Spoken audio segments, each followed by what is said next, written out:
안녕하세요. 만나서 반갑습니다. 역사가 김영준입니다. 한중일 근대사 삼국지 제32부 흑선 내양 페리 함대의 에도만 출현이라는 주제를 가지고 오늘 여러분과 함께 할까 합니다. 태평천국이 지금 난징을 점령한 상태까지 중국사 쪽은 진행을 했는데 일단 중국 근대사는 여기까지 이야기를 멈추도록 하고요. 일본 쪽으로 넘어갈게요. 비슷한 시기에 일본에서도 굉장히 중요한 일이 일어나고 있었어요. 그것이 뭐였냐? 이른바 흑선이라고 불리는 무시무시한 존재가 일본에 방문을 했다라는 거죠. 때는 1852년 11월 무렵이었습니다. 당시 미국은 그 유명한 이야기잖아요. 그죠? 노예제에 관한 문제 때문에 남부하고 북부 간의 이견 차이가 생기면서 굉장히 큰 갈등에 휩싸이고 있던 시점이었습니다. 이 갈등은 나중에 계속 격화돼가지고 결국에는 남북전쟁으로 비화되게 되죠. 당시 미국의 대통령이었던 밀러드 필모어, 이 사람이 이제 원래 부통령으로 있다가 대통령으로 올라온 사람이잖아요. 근데 이 밀러드 필모어는 어떤 생각을 했냐면은 지금 현재 미국 내 내부적 갈등을 외부로 돌려서 좀 희석시킬 필요가 있다. 그래서 뭔가 외부로의 세력 확장을 도모하게 됩니다. 그 중에서도 어느 쪽에 주목을 하게 되냐면은 지금 사실 전 세계를 아주 그냥 신나게 분탕질 치면서 돌아다니고 있던 나라가 영국이죠, 그죠? 그래서 영국이 여기저기 손을 뻗고 있었는데 아직 영국이 미처 손을 뻗지 못한 지역이 있었어요. 거기가 어디였냐면은 태평양이었죠. 그래서 태평양으로 세력을 확장하기 위해서 움직이기 시작을 했다라는 겁니다. 당시 미국이 주목했던 것은 바로 극동 지역에 위치했던 섬나라 일본이었습니다. 미국이 태평양을 넘어서 동양으로 진출하기 위해서는 반드시 선점해야 되는 지역이 바로 또 일본이었다는 거죠. 그래서 미국이 일본을 개항시키고 교두보를 이쪽에다 설치함으로써 얻을 수 있는 이익은 결코 적지 않았다는 거예요. 일단 뭐 예전에도 한번 설명드린 대로 당시 북태평양을 누비고 있던 미국의 포경선들이 한두 척이 아니잖아요. 그리고 그 포경선들이 풍랑을 만나가지고 표류를 하거나 혹은 뭐 어쩔 수 없이 일본 쪽으로 접근하는 경우가 있을 수 있어요. 그래서 이 포경선들이 안전하게 머물 수 있는 기항지를 일본에 건설하자 라는 그런 이제 목표가 있었고, 또 어떤 목표가 있었냐면은 동양으로 진출하기 위해서 태평양을 건너서 가는 것이 미국 입장에선 가장 괜찮은 방법인데, 문제는 가다가 보면은 이제 증기선들이 석탄을 보급받을 수 있는 저탄소가 필요했다라는 거예요. 그래서 그 역할을 해줄 수 있는 지역도 역시 일본이라고 봤다는 거죠. 그리고 일본이라는 나라 자체가 인구가 상당한 나라였기 때문에 일본은 미국의 상품들을 판매할 수 있는 새로운 시장으로 주목받기도 했다라는 겁니다. 그러니까 여기서 우리가 근대사를 볼 때 꼭 간과하면 안 되는 게 뭐냐면요. 지리적인 위치예요. 지금 현재 우리나라 사람들이 역사 공부하실 때 이 지리적인 위치를 굉장히 많이 무시를 하시는데 왜 일본이 우리보다 먼저 개항을 했냐? 여러 가지 이유가 있는데 제일 결정적인 이유는 저는 이거라고 봐요. 사실 일본이라고 해서 처음부터 쌍수 들고 나라 문을 열라고 했던 게 아니었어요. 일본도 엄연히 쇄국이었고 웬만하면 서양 세력하고 엮이지 않으려고 굉장히 노력을 많이 했다라는 거죠. 그래서 우리가 좀 이제 알아두셔야 되는 게 뭐냐면은 일본이 개국으로 넘어갔던 이유가 자신들이 먼저 서양 세력에 접근했던 게 아니라 서양 세력, 그 중에서도 특히 미국이 필요에 의해서 일본에 먼저 접근을 했고 그래서 강압적으로 개항을 했다는 것을 일단 짚고 넘어갈 필요가 있어요. 왜 하필 일본이었냐라고 했을 때 지리적인 위치상 미국 입장에서는 일본이 중요할 수밖에 없다라는 겁니다. 그러니까 영국은 어차피 중국이 있으니까 일본에 크게 관심을 안 갖고 있는 상태였고 일본에 관심을 가질 만한 나라는 두 나라예요. 하나는 러시아, 그리고 하나는 미국이었던 거죠. 근데 그 중에서도 이제 미국이 조금 더 먼저 선수를 쳐서 손을 뻗은 거라고 볼 수가 있겠죠. 그리고 정말 비극적이게도 우리나라는 그 사이에 껴있어요. 중국과 일본 사이에 껴있다 보니까 우선순위로 측정되기가 상당히 힘들다는 거예요. 우리나라에 무슨 뭐 꿀단지라도 숨겨져 있지 않는 이상. 근데 우리나라에 나오는 물건들은 엑지간하면은 중국이랑 일본에 다 나오고 구매력도 중국이랑 일본이 더 좋단 말이에요. 그러니까 전략적인 목적상 봤을 때 우리나라가 우선순위로 측정되기가 상당히 어렵다는 겁니다. 사실 이게 역사적으로 굉장히 중요한 영향을 끼치게 됩니다. 자, 이러한 전략적 관점 하에 미국은 그 유명한 매투 페리를 제독으로 삼아서 일본 개항을 위한 야심찬 행보를 시작을 했다라는 겁니다. 다만 아직 태평양 연안에 주둔한 미국 함대는 수준이 좀 낮았기 때문에 페리 제독은 대서양 방면에 주둔하던 4척의 미국 함대를 이끌고 일본을 향해서 항진을 하기 시작을 하죠. 페리 제독은 대서양 쪽에서 출발을 해가지고 정말 멀리 돌아오는데 아직 수에즈 운하가 뚫리기 전이다 보니까 케이프타운을 지나가지고 인도양을 넘어서 반년간 항해 끝에 가까스로 이제 상해에 도달을 할 수 있었습니다. 그리고 이곳에서 정비를 마친 페리는 본격적으로 일본으로 진출하기 앞서서 조금 더 가까운 지역에다가 교두보를 마련을 해야 되겠다는 생각을 하게 됐다는 거죠. 그래서 물색을 하기 시작을 하는데, 자, 1853년 5월이었습니다. 페리 제독은 일본 진출을 앞두고서 교두보로 삼을 만한 곳으로 어디를 이제 선정을 하냐면은 바로 류쿠, 오키나와 쪽으로 접근을 하게 돼요. 당시까지만 하더라도 류쿠는 아직은 독립적인 나라였어요. 다만 일본의 사스마번에게 종속돼 있는 상황이었죠. 그래서 류쿠에 도착한 페리 제독, 여기서 이제 류쿠 사람들과 사스마번에서 파견한 관료들에게 간단한 접대를 받게 됩니다. 그러면서 이제 방문 목적이나 이런 얘기들을 여기서 어느 정도 이제 전달을 하게 되죠. 그리고 페리 제독은 오사카와라 제도를 탐사한 후에 7월경에 일본을 향해서 출항을 하기 시작을 하죠. 사실 일본의 지리적인 구조는요, 이미 네덜란드인들을 통해서 서양에 대략적으로 알려져 있는 상태였어요.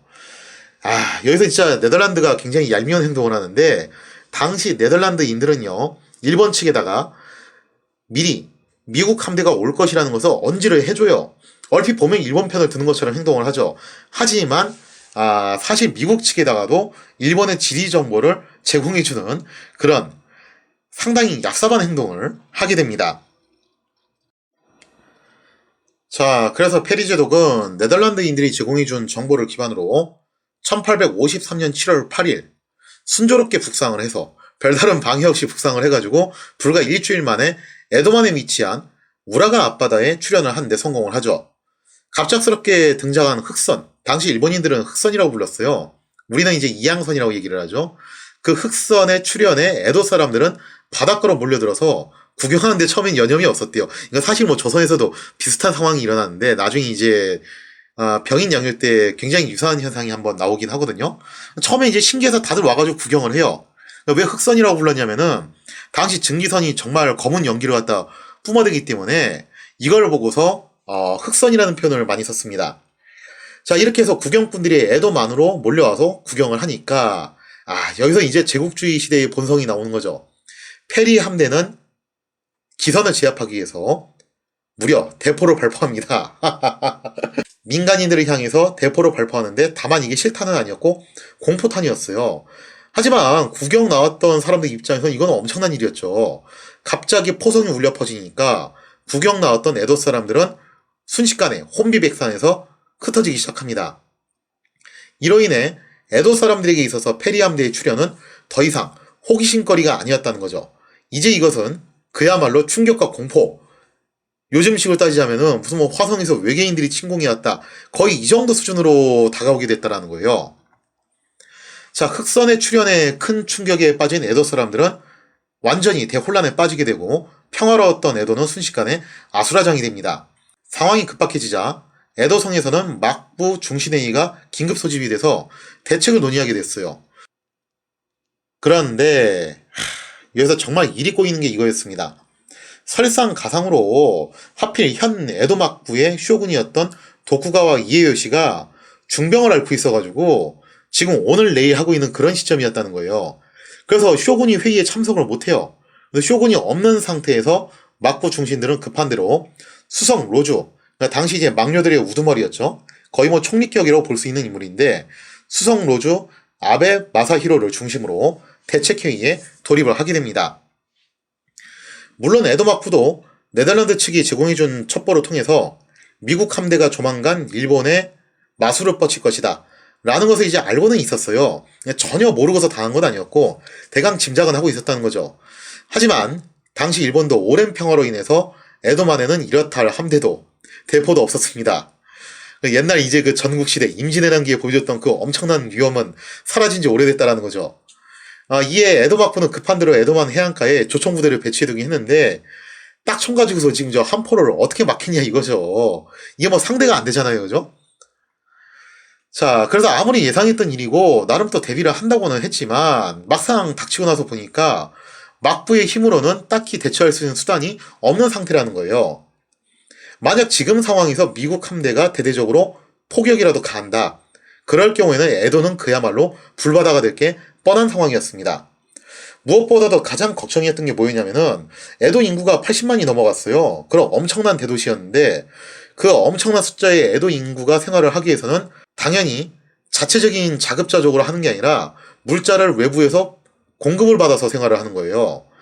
근데 그 엄청난 물자를 육로로 운송한다는 것은 불가능한 이야기였죠. 이때 당시에 철도가 만들어졌던 것도 아닐 테고요. 그죠?